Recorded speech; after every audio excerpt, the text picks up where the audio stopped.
So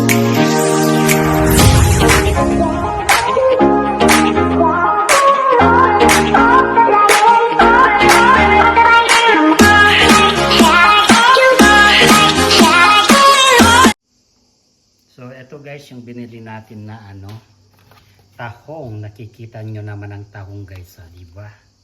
Fresh na fresh yan guys. So hindi na kailangan lutuin. Ready to eat na ito. Bale binili ko lang kanina dahil matagal na akong hindi kumain ng tahong guys. Taon na. Kaya mayroon tayong nakita. So yan, binila na natin. Kunin pa natin guys yung mga iba kong ulam ngayon. Ito pa guys yung binili kong ulam. Niluto ko kanina. Ayan. Yung mga binili ko. Niluto at binili ko naman ito talaga.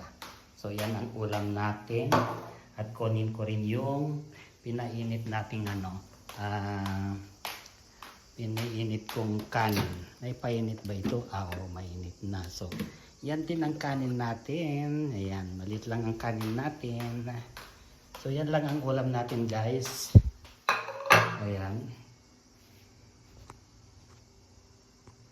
Ayan, kainin natin itong tahong. Unahin natin.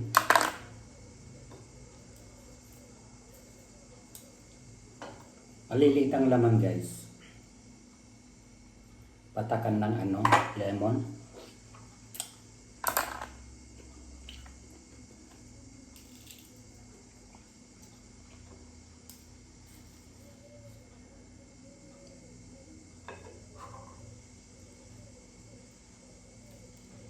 Ayan. Baka masugatan tayo sa bunganga.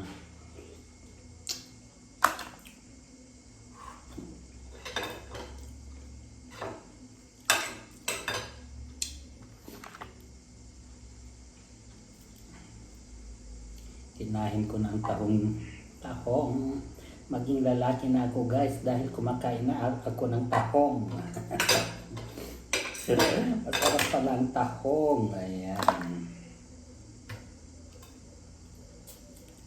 Imported na tahong ito guys ha. Kinakain ko.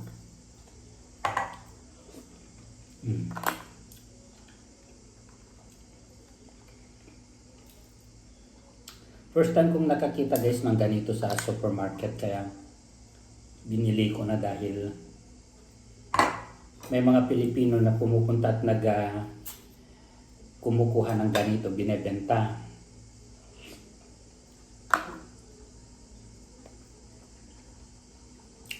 Mga bayaw ko, kapatid ko, pumupunta sila pag ganitong summer. Hindi ko pa naranasan pumunta.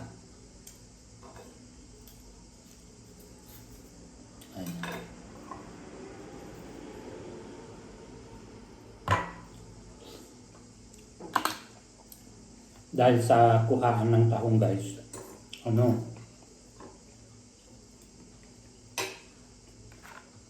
sabay picnic na sila, pupunta sila ng ganitong hapon, ganitong oras, babalik na sila bukas ng gabi o bukas ng tanghali. Doon sila matutulog. Dala-dala ang mga videokehan.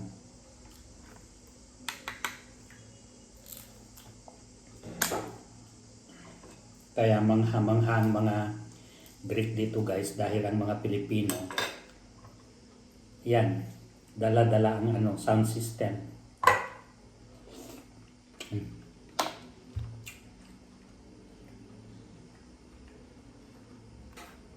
1, 2, 3, 4, 5, 6, 7, 8, 9, 10, 11, 12.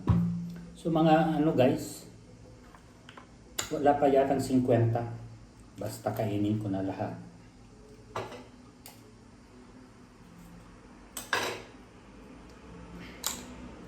Pero mas masarap sana guys kung medyo mainit-init pa. Hindi ko na pinainit kasi dahil baka lalong liliit pa.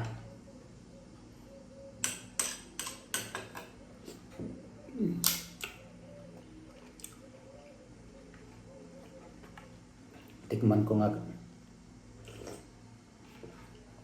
Oh, masarap yung sabaw guys. May lemon pala dun sa sabaw.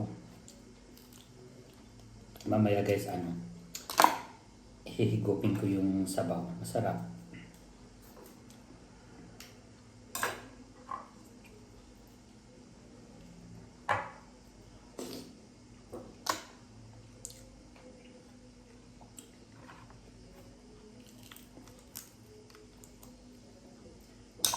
Yung lemon guys napunta sa sa hindi inabsorb ng tahong. Itong laman hindi inabsorb. Napunta sa sabaw.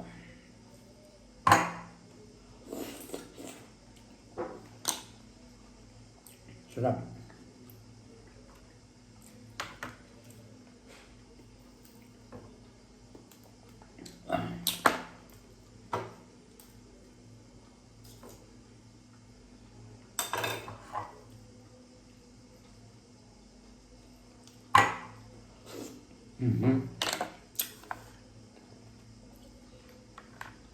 Sarap. Hindi ako nagsisi guys na bumili nito. Mura lang naman, 3 euro and something.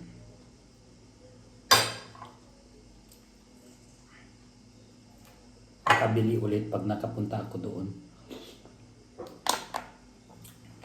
Seasonal lang kasi ito guys, tahong. Hindi katulad sa Pilipinas na kahit anong buwan meron. Dito lang, kapag ganitong summer na, meron. Siyempre wala naman makakapunta manguha kapag winter, malamig.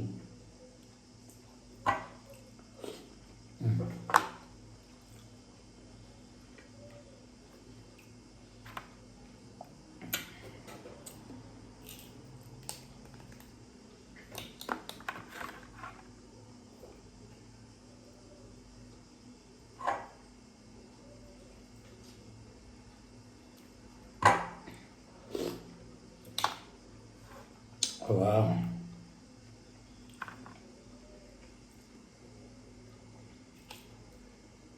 Marami akong nabiling pagkain ngayong linggo na to guys. Bumili pa ako ng ng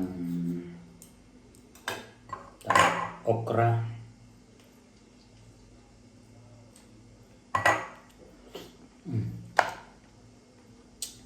Tapos na guys.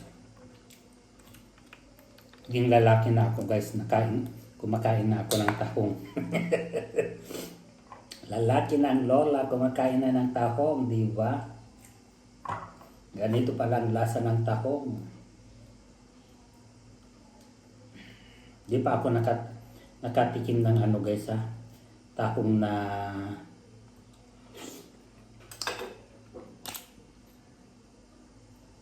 tahong ng tao. Hindi pa ako nakatikim. Since birth, yan ang totoo. Di ko pinangarap. Nasuya ako guys nung nag-duty ako sa ospital. O, diba? Tapos na ang aking tahong mukbang. 500 grams na tahong. Naubos natin. Ayan.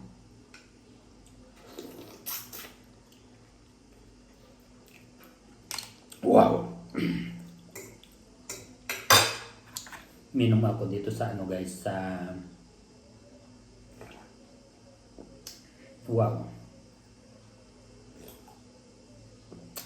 Hindi ko ubusin guys yung So ayan guys, ang mukbang ng tahong natin ngayong araw, first time for siguro 7 years na ako ay hindi nakatikim ng tahong. Bye bye guys, maraming salamat.